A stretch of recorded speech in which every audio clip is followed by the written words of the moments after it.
Hello everyone, it's Jennifer. It is still October 7th, Friday. It's about almost 4 o'clock in the afternoon. Um, sorry.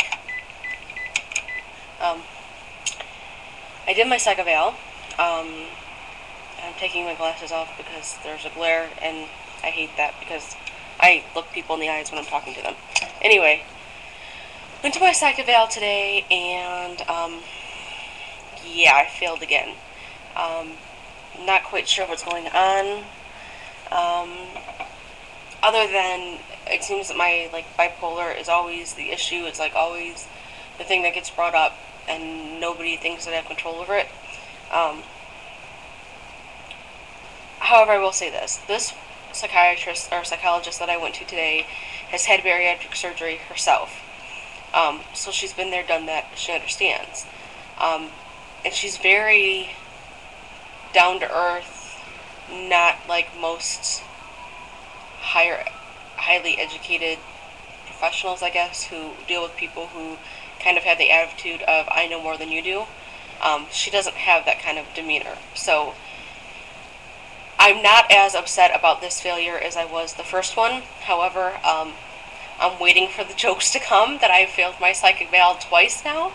Um, I'm not crazy. I'm seriously not crazy. It's just, and she even told me if you don't like the term bipolar, then just don't say that you're bipolar. Say, you have issues controlling your moods, or you wear your emotions more to the surface than other people, which I think are all fair things to say. But at any rate, the reason why this failure doesn't, or this, I don't want to say failure, this do not pass on the psych exam.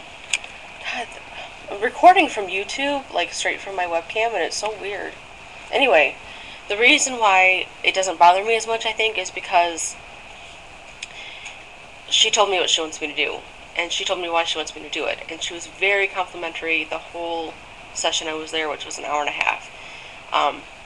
To get to the things that she wants me to do, she wants me to attend one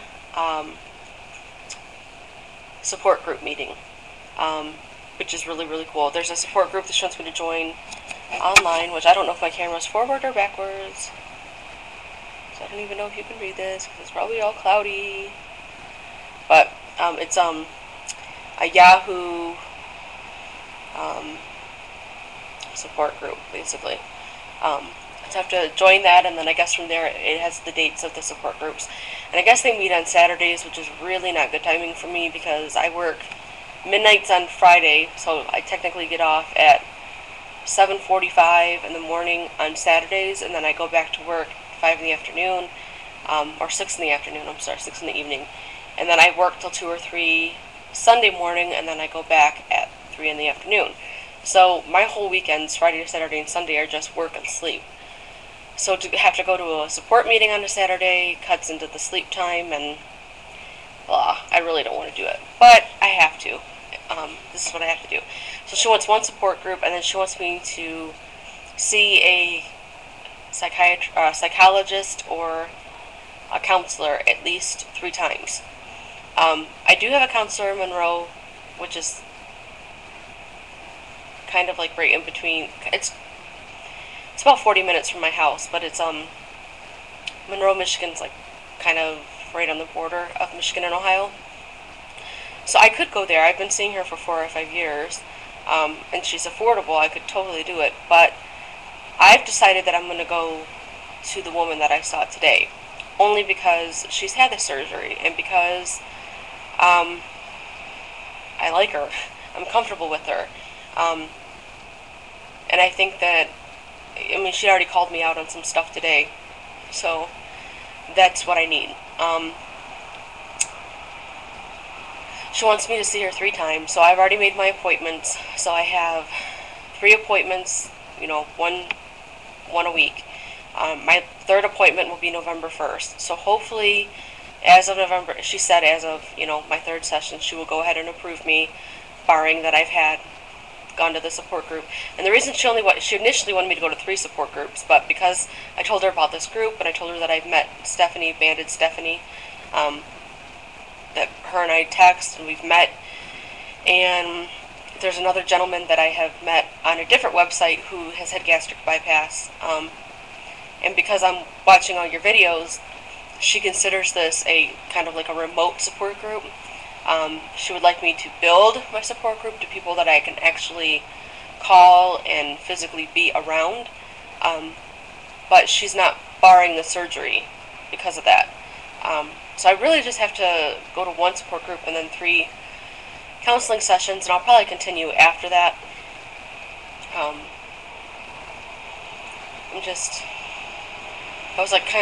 was a little bit upset at first that I failed, but the thing I think that is kind of cool is all the compliments that she gave me. When she asked me how much I weighed, and I told her, I had gained some of the weight back that I had lost, and I'm now at 300. She was like, "You do not look like you're 300 pounds. You carry your weight very well," which, personally, not to be vain, I have thought that about myself, but it's really, really cool to hear somebody else who's had surgery, who has been overweight, to say that to me. And I don't mean that in a vain way. I don't mean that in like a, "oh, I'm the shit" kind of thing. I mean it literally. Like, I have so many self-esteem issues and self-image problems that it's really good to get a compliment, even though she basically said, "I see negative thoughts, I'm not going to have negative thoughts." Anyway, so she said I carry my weight well. She told me that towards the end of the session that I'm obviously of a higher IQ, and that I obviously handle things better than a majority of people who, had they been in my situation, would not have handled things as well. Now, she's not talking about bariatric surgery. There's other things that have happened.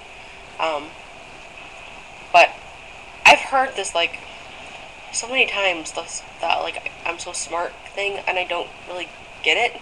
I do think that I'm smart, but I don't think I'm smarter than anybody, the average person. So I don't quite get that compliment, but I'll take it because it is a compliment. The one thing that she said that really stood out to me, one of the best compliments she gave me was that, something that I can't remember now. I can't remember the exact word that she used. Anyway, God, I hate my head sometimes. I can't remember things. This is a side effect of sleep apnea. You can't remember shit. Speaking of sleep apnea, real quick, I'm getting my CPAP machine next week. Yay! So happy. And I hope I don't have to use it for very long. I probably won't have to use it long after surgery, but I need it now because my sleep's terrible. At any rate, one thing that she did tell me today that stood out to me was that she told me that some people are too smart for their own good. And that I get in my own way a lot of times. That the old adage, "no man is an island," that it's very apparent that I don't believe that. Because I think I can handle everything on my own. And she was very adamant about repeating, no one can do things on their own. You always are going to need somebody else. Logically, I know that's true. Emotionally, I don't trust nobody. Do not trust anyone. So that's going to be a really hard thing for me to deal with. But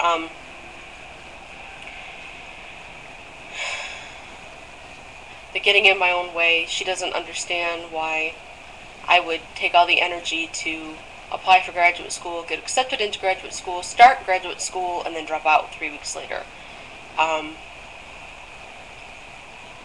She can tell that I try to outthink my problems. I try to outthink the complications that I have with things. And I try to get around the bipolar, or the mood swings, or the depression, or the mania. I try to outthink it. And she says you're not going to be able to outthink it. You can't make decisions when you're in mania. You can't make decisions when you're in the depressive. It's like a cloud. And I know what she's saying, but I don't know.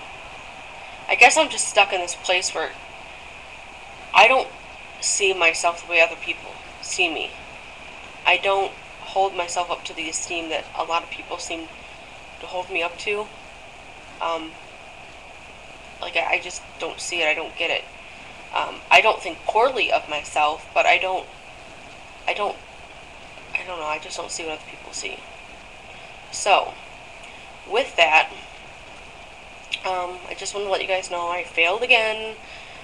But within the next, what is it? Today's the 7th, and there's 31 days, so within the next 25 days, because I have to count to November 1st, within the next 25 days, I will have met the criteria that she wants me to meet to get approved for surgery. So it's still very possible that I could have surgery in November, but if I don't have it in November, I'm definitely having it in December. Barring that the stuff that my primary care doctor sends to the insurance department is good enough. So, I apologize for rambling like I always do. This is how I kind of process my thoughts. Maybe I should take notes prior to making my videos so that you guys aren't sitting here bored to death. But I just wanted to let you guys know I failed again. A lot of people didn't even know that you could fail your Psych Eval. You can. I've done it twice. But I know what I have to do, and I'm not that upset about it, and she has a pretty good mark on who I am, so I trust her judgment, and I'm just going to continue to see her probably even after the 3 sessions that are required, because I think that she has a good handle on things, and I think she could be a source of a lot of good insight. So, with that, I'm going to sign off for now. I really need to get some sleep, because I didn't sleep very well last night, and I have to work tonight. So, I will talk to you guys later. Thank you so much for watching. I forgot what I was going to say. Stupid sleep apnea. Anyway, I will talk to you guys soon. Have a great day. Thanks for watching. Blah, blah, blah, blah. Bye.